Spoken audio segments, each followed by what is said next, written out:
hydrogen bonds that can occur between the highly positive charge of a hydrogen ion and the negative charge of atoms such as nitrogen, oxygen, sulfur. Okay?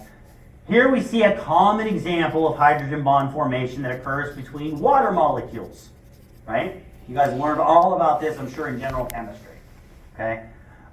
These types of bonds are weaker than ionic bonds.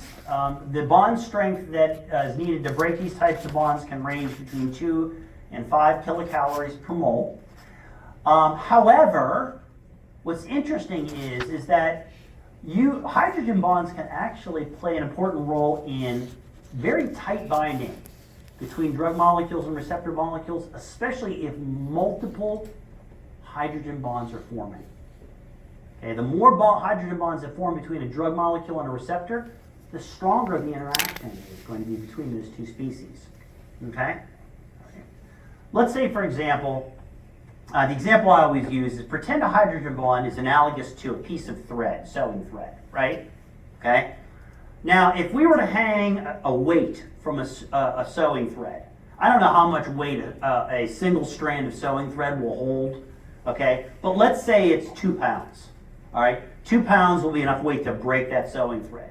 But if you take 100 threads, right, and weave them together, right, now all of a sudden you've got a much stronger strand, right? And that's kind of analogous to what's going on here. The more even though an individual hydrogen bond is relatively easy to break, typically you get multiple hydrogen bonds that will form between drugs and receptors. And that can cause a more strong interaction between the two. They're still reversible at physiologic conditions, right? Okay, but they can play an important role in that. Now, one of the important things is that hydrogen bonds are important in establishing the selectivity and specificity of drug receptor interactions. Okay. So I'm going to show you an example of how these bonds play an important role and how selective a drug is and how specific it is. When we talk about things like ionic bonds, we go back one. Ionic bonds can form over relatively large distances. Hydrogen bonds require the ligand or drug molecule and the receptor to be relatively close together. Okay? Make sense? All right? And that's why it's important for selectivity and specificity. And I'll show you that. I'll show you an example of that in a minute. Okay? Van der Waals interactions. Again, another type of electrostatic interaction. Okay?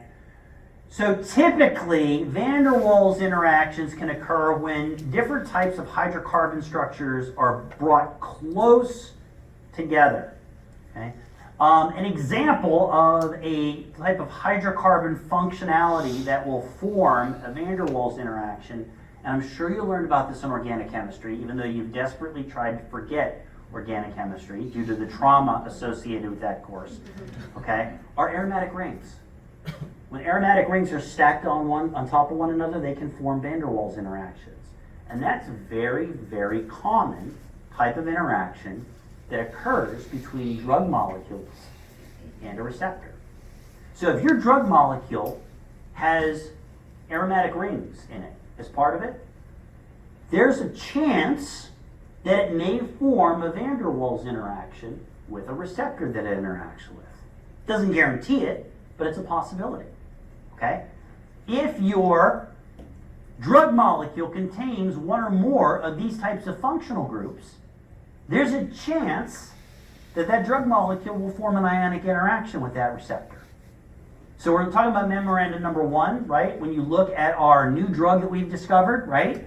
And taking a look at its chemical structure, are there aromatic rings on that compound?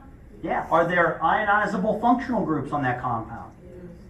Great. So we can make a prediction, it may be correct or not, about the types of bonds that might form between that drug molecule and the receptor based upon the drug molecule's chemical makeup. Right? Make sense? All right, good. Now, van der Waals interactions, very weak here. 0.5 kilocalories per mole. So these bonds are easy to break under physiologic conditions, and they only form when your drug molecule and your receptor get really, really close together, okay? They form under very short bond distances. Ionic bonds can form, ionic interactions can occur over large distances, okay? Hydrogen bonds, the ligand or drug molecule needs to be much closer to the receptor for those to form. But we're talking about van der Waals interactions, they have to be very, very close together in order for those to form, okay? A very precise fit of the ligand and the receptor is needed, okay, in order for these types of bonds to form. Okay? Yes, sir. Would you have a ligand receptor interaction solely based on van der Waals?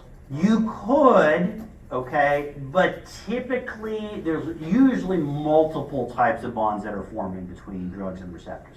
It could happen, okay, but again, in order for that to happen, the drug molecule would almost randomly have to come into very, very close contact with the receptor itself and be oriented correctly, okay, in order for that to occur.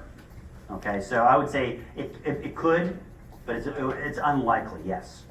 I like that word, unlikely, yes. Yes, sir. So the ionic examples, the carboxyl and the hydroxyl, Yep. can be also hydrogen bonds, right? They could. Some of these will form multiple types of bonds, okay? So like the hydroxyl group could form, the hydroxyl group, functional group, not only can it form ionic interactions, but it can form hydrogen bonds as well, too, okay? All right, got my prop here. All right, and then we have hydrophobic interactions, okay? These are interactions that occur between the nonpolar components of a drug molecule, okay, and water, okay? And again, what they do is these types of bonds, these hydrophobic bonds, really they serve to exclude or push water out of the way so that the drug receptor interactions can occur more readily. These are not very, very specific, okay? Again, we're not going to talk too much about these moving forward, but I wanted to let you know about those hydrophobic interactions, okay? So let's talk a little bit about these chemical bonds and put them into context of drug receptor interactions. Okay, that's really important. We're all familiar with these different types of bonds and how they can form. What does this mean from a drug receptor interaction standpoint? Okay, first thing we're going to talk about is the receptor biophase. Okay, the receptor biophase is an area of fluid surrounding the receptor. Okay, so if we think about like a membrane receptor, like a GPCR, okay, the biophase is the fluid that surrounds that extracellular portion of the receptor, the extracellular tail and those three extracellular loops, okay? As an example here, okay, I'm going to use this as we talk about this. We're going to use this chair as an example of a membrane receptor, okay? Everybody see the chair here? Okay, this is our membrane receptor. And I'm going to use this in the area of, and this is, the seat here is our ligand binding domain, okay? So this area of air here, we could pretend it's fluid, is the biophase, okay? Now, in terms of how drug molecules interact with receptors, again, based upon what we know, okay? Drug molecules will move around the fluid, okay, of the biophase in a random fashion based on Brownian motion. All right, so those of you that had to suffer through physical chemistry, okay, will remember, okay, and by the way, I took PChem, and the only thing I remember about PChem is that if you know enough calculus, you can derive any equation from the ideal gas law, PV equals nRT. Okay, that's all I remember. Okay, that's all I remember. But and this, I do remember this. Okay, Brownian motion, you'll remember that all molecules have rotational, translational, and vibrational energy associated with them that allows them to move around in solution in kind of in random patterns. So you remember the cytokine receptor animation that I had where all those molecules are kind of moving around in a crazy way a couple of slides back? That's an example of Brownian motion and how we think drug molecules are moving around outside of the receptor. Now, what happens is, let's pretend I'm a drug molecule, and I'm floating around in a random passage, right? Okay, I'm gonna show you my moves here, okay? I'm floating around in a random pattern around the receptor molecule, and if I get close enough, okay, and I have the right functional groups, okay, I may be initially attracted towards this receptor, okay? And like I said, the type of bond that can form over large bond distances are your ionic interactions. So maybe I get close enough to this receptor so that I begin to be pulled towards it, okay, via ionic interactions.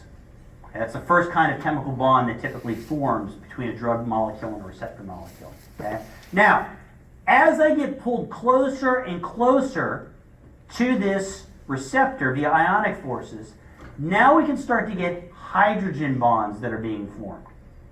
Okay? Because they form over shorter bond distances than ionic bonds do, but longer bond distances than van der Waals interactions. So, this is a lousy chair for this. Hold on a second. I need handles in my chair. Anybody have handles? Oh, here, you know what? I will take, Mary Glad, let me take this one here. I'm sorry. That's all right. You don't need to give up your chair. Although, I am grateful for your sacrifice there. All right. Let's use this one. I like this one better. Okay? Move this out of the way. All right. Now, getting back to what I was talking about before, okay? I'm being attracted to this receptor via ionic interactions, okay? As they get close enough, hydrogen bonds might start to begin to form between my hands, which are functional groups that can form hydrogen bonds, and the armrest. All right, so I'm starting to form hydrogen bonds, okay? Oh, this is going to hurt, I know. Okay, now, I'm forming hydrogen bonds. This used to be a lot easier when I was younger. Okay, now, as the hydrogen bonds start to form, I get pulled closer and closer, okay, to the receptor, and I start to get oriented so that a precise fit can start to occur. Okay? Now, imagine the seat of the receptor and my seat are aromatic rings. And if they get close enough together, they're going to form van der Waals interactions. And now I've fully bound to the receptor. You see that? Okay? So these bonds form in a specific pattern depending on the bond distance they form under. Okay? And again, in order for something like a van der Waals interaction to occur, I've got to be oriented as a ligand molecule or drug molecule precisely in the receptor binding pocket. Okay? Can I form a van der Waals interaction if I'm bound to the receptor like this? Remember, this is an aromatic ring here, and this is an aromatic ring here. Okay? I can't form that, right? Because I'm not oriented correctly.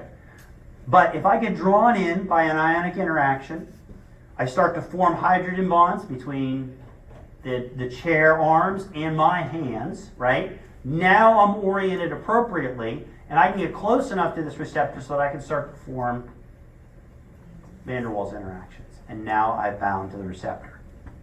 Got it? And that's essentially what's going on here. All right? Let me show you this animation. Okay? So again, we have a GPCR, we have some generic ligand or hormone, neurotransmitter, whatever, floating around the receptor biophase in kind of a random pattern, okay? And eventually one's going to get close enough, okay, where it is going to start to be attracted to the receptor binding pocket via ionic interactions, like I showed you with the chair, okay? Then what will happen is that same molecule, as it gets drawn towards the receptor, will form hydrogen interaction, can form hydrogen bond interactions, and then van der Waals interactions. And you can see how this is a nice, precise fit here between the ligand and the receptor itself. You guys see that? Now, this is a reversible type of binding. So this can happen in reverse. Once a ligand binds to a receptor, as long as covalent bonds are not being formed, that ligand will unbind from the receptor. So there's a continuous association and disassociation from the receptor. So I can be drawn in, I can form my hydrogen bonds, van der Waals interactions, I sit here for a second, activate the receptor, and then I'm back up again, moving around. okay? And another ligand molecule can gain access to the receptor. So it's very dynamic, okay? The other thing that I want to point out here too is we're talking about kind of the ratio that we see between the number of ligand molecules that can interact with a receptor on a cell and the number of receptors that exist on a cell. Huge, huge difference. There could be millions and millions and millions of ligand molecules in the receptor biophase. But on the cell surface, you may only have thousands of these types of receptors. So the number of ligand molecules in a biological system always outnumbers, okay, the number of receptor molecules that are available for binding. Okay? Picture a huge swarm of bees with millions of bees in here, right? And you guys are all receptors. Okay? And those bees are landing on you, and that's kind of creepy, right? Okay, especially if you don't like bees, all right? All right? They're landing on you and they're taking off, right? Same kind of example, all right? So any questions about this? All right. Will the amino kernel always be on the extracellular side? For the GPCRs, yes.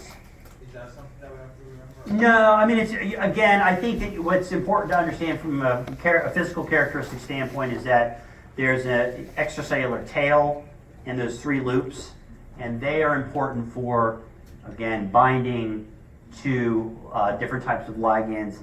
These intracellular loops here in your GPCRs some of them are important for interacting with your G protein. Yes, sir. Yeah, how can we determine if the reaction is going to be reversible or irreversible? By the bonds that form. Okay? So again, if you have bonds, if you have ionic hydrogen, van der Waals types of interactions that are occurring, typically that type of interaction will be reversible. Okay? It might be reversible in a millisecond. It might be reversible in hours.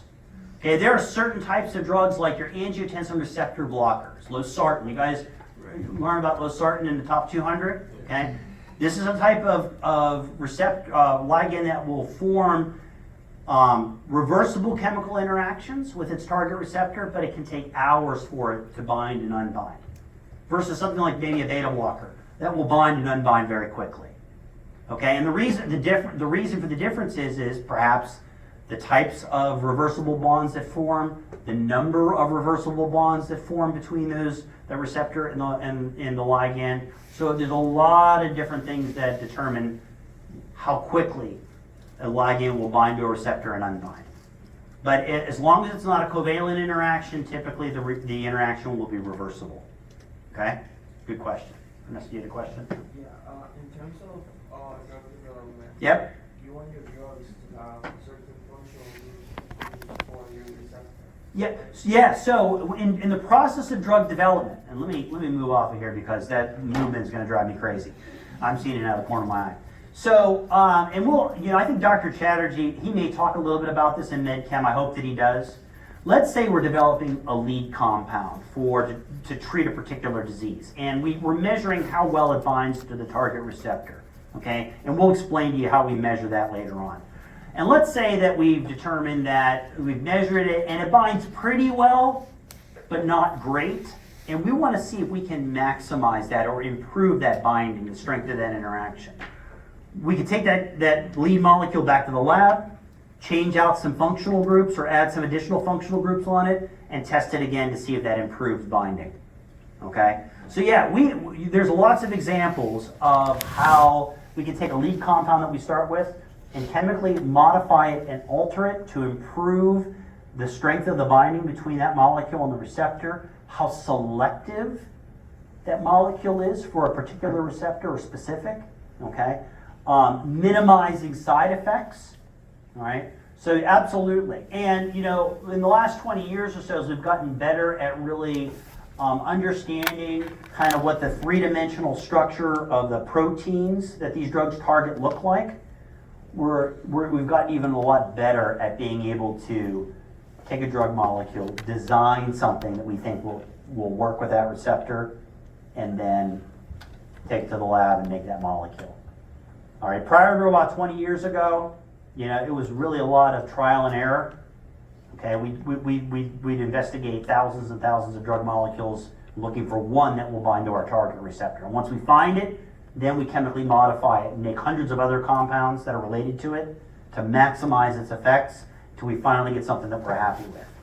These days, we're getting much more closer to being able to say, look, we have, our AI or whatever computational software that we have. Here's the three-dimensional structure and amino acid composition of our target protein. So let's develop, using a computer, a molecule that we believe will interact very effectively with that particular protein. Go in the lab, synthesize it, and test it, and we're much better at being able to do that. And ultimately, that's the goal. Because sometimes it can take years to, synthesize a drug molecule that would be very effective. Okay, good question. Now we're looking for computers that's going to be really. I think, again, we're already starting to see some of the fruits of that, and Dr. Chatterjee's been involved in a lot of that. He can talk a lot about that. And I think, look, in the future, throughout the course of your career, we are going to be able to, model drugs theoretically or using computer software and be able to synthesize them so that we can skip a lot of the trial and error we had to do before. That cuts down costs in terms of drug development. It also brings drugs to market much more rapidly. All right, so there's a lot, the technology is really helping us out here a lot with this. It's changed dramatically in the last 20 years, and I think it's going to change even more dramatically over the next 20 years. Here's a classic example of the interaction of a ligand with a receptor and the types of chemical bonds that form, okay? I believe that this is norepinephrine, and this is a beta receptor here. And what you can see here is the types of chemical interactions that occur between the amino acids in our beta receptor and the drug molecule or the ligand molecule here, the catecholamine right here. Just as an example, you don't need to know this, you don't need to memorize it, but take a look at the different types of interactions, okay? First of all, we have ionic interactions, okay? Between the terminal amino group of our catecholamine here and this negatively charged carboxyl group that exists on an amino acid in transmembrane region 3. That's probably one of the initial interactions that draws that catecholamine towards the beta receptor, right? And then as that happens, okay, we have hydrogen bonds that are occurring between these hydroxyl groups of the catechol ring here and these serine residues on transmembrane region 5, okay? And then finally, as those hydrogen bonds form, this drug molecule gets oriented so that it kind of gets sandwiched. The catecholamine ring here, the catechol ring gets sandwiched in between these two aromatic rings. Okay, one is a phenylalanine at position 288 on transmembrane region 6 here, and there's another phenylalanine here at position 163 on transmembrane region 4, and they kind of sandwich the catechol ring in between them, and we get these van der Waals interactions that occur. Does that make sense? Okay, so again, a classic example of how these three different types of bonds that we talked about are important for the interaction between a ligand and a receptor. This is just an example, okay? You don't need to memorize this or worry about the different things here, okay? Any questions? Yes, sir.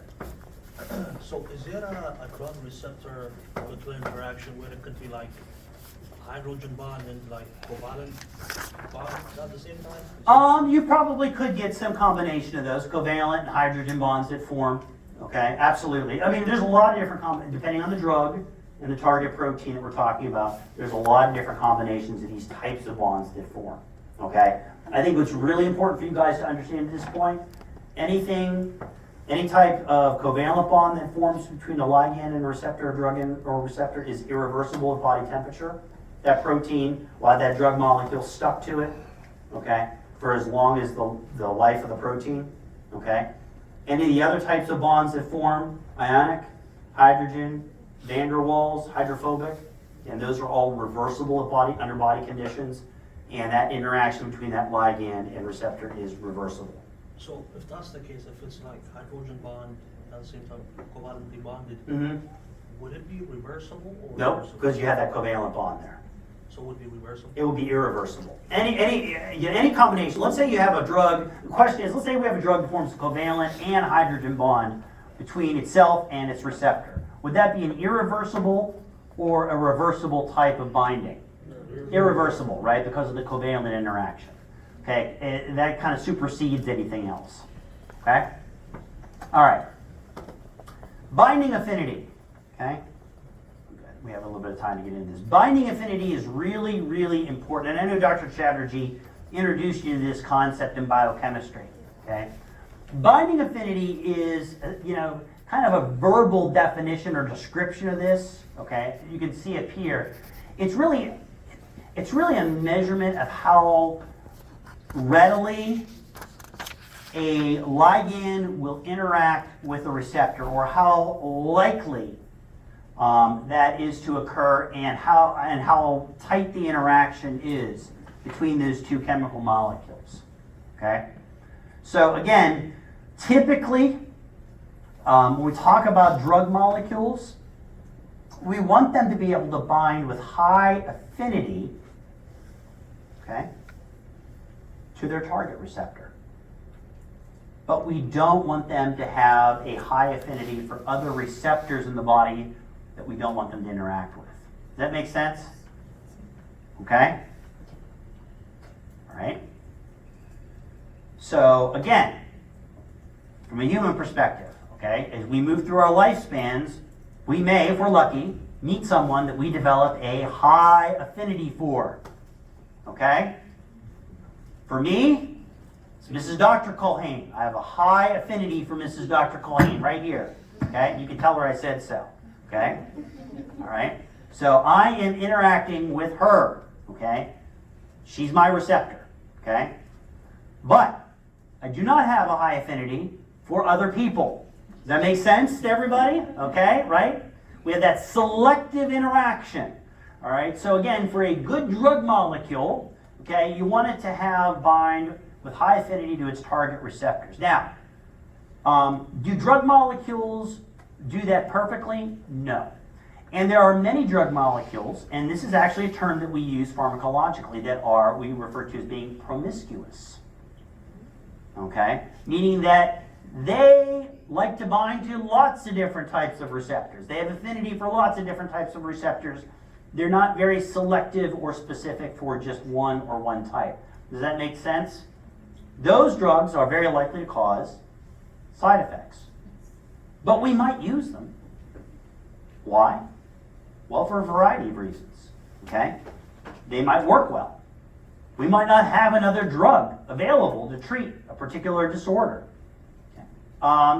Our patient, maybe we do have a better drug, but our patient doesn't have any insurance and can't afford that better drug. Okay? So there's a lot of reasons why we make choices about the drugs that we use to treat our patients.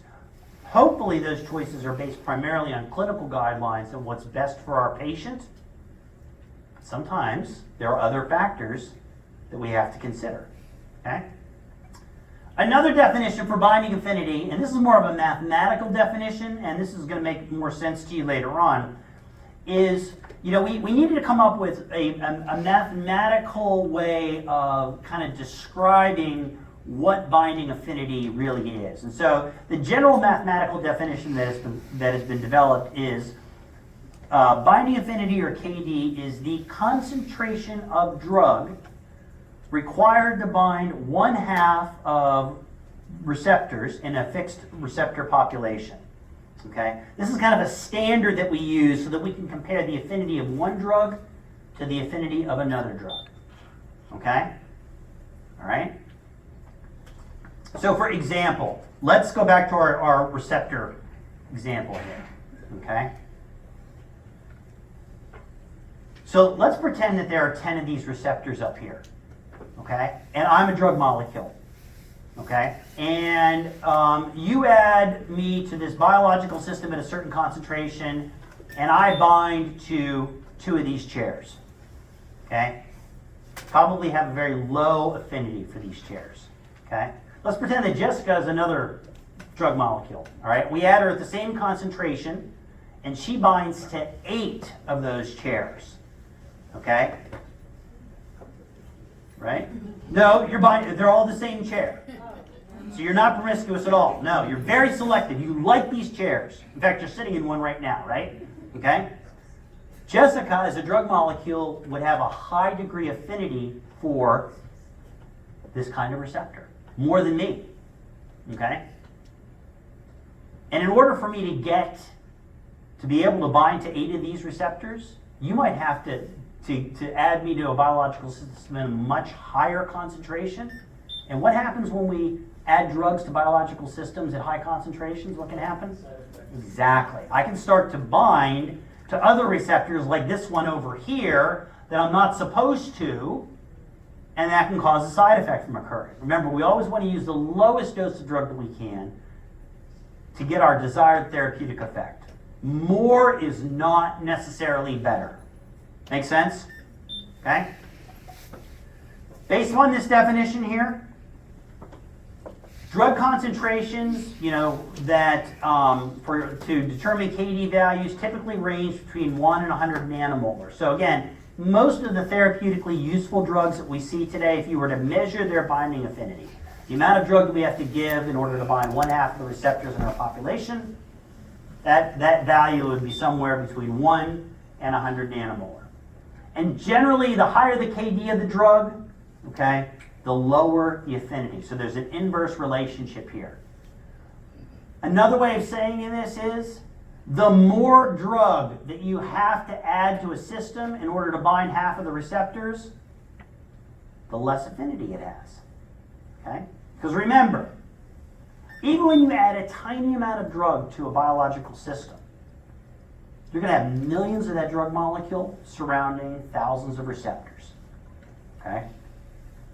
So you could still give a very small amount of drug and still bind most of the receptors. Some drugs are have such great affinity that you can add them in tiny amounts to a biological system and bind up 70, 80, 90%.